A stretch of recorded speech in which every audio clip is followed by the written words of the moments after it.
What's up, Top Shotters? It's Jennifer, and welcome back. First of all, huge shout out to all 2.59K of you for subscribing.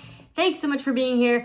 Today we're going to be talking about how you can tell if somebody sold a moment at a loss. Okay, so as we know, when we click on an individual moment, we can scroll all the way down and we can see the recent sales history of that moment.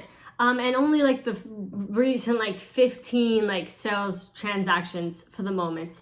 But we can actually click on these serial numbers. They're clickable. And we can also, if we go to edition size, we can also click on the serial numbers from here as well. And then we can scroll all the way down from there and we can see what the recent transaction history was. Now, if there's no recent transaction history on a moment, then that means that this person opened it from a pack. Either that or somebody who opened it from a pack gifted it to them. For now, anyway, that's how it is, where you can't actually see what, if somebody opened it from a pack and whatnot. But you can only see when things sell on the marketplace. So, for example, I recently bought this, and so I wanted to show the sales history on it. Now, this is actually sorted by highest price to lowest price. It's not sorted by date, which is very important to know. For example, I did not buy this moment for $9.89 and then flip it to this person for $9.99. Actually, it was the opposite. This person ended up flipping the moment to me. I ended up buying it from this person right here. And so when we're looking at the recent transaction histories on individual serial numbers, we can see the dates at which people sold the moment. Bought the moment, sorry.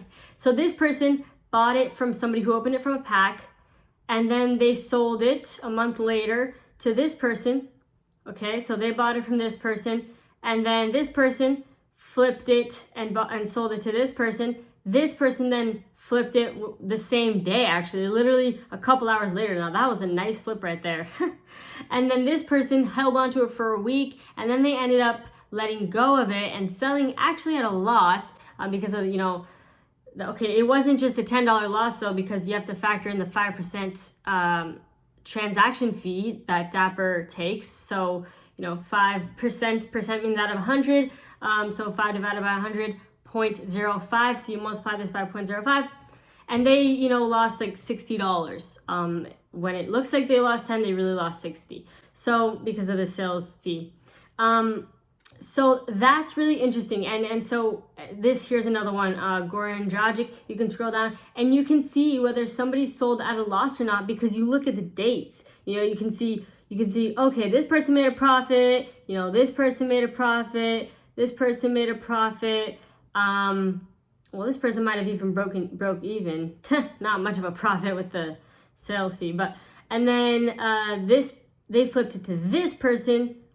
Okay, they made a profit. Then they flipped it to this person, made a profit, and then this person ended up selling at a loss. And that was a couple $100 loss too. That's not the best look.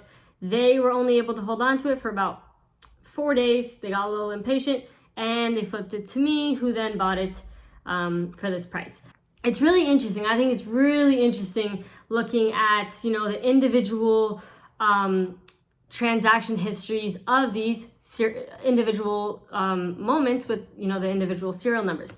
And that kind of helps me gauge if I got a good deal, to be honest. If I honestly get really excited. If I bought it from somebody who ended up, I look back and I'm like, oh my gosh, this person had bought it for so much and they sold it to me for this much. That gives me hope because I'm like, great, there's potential. It's already hit this much.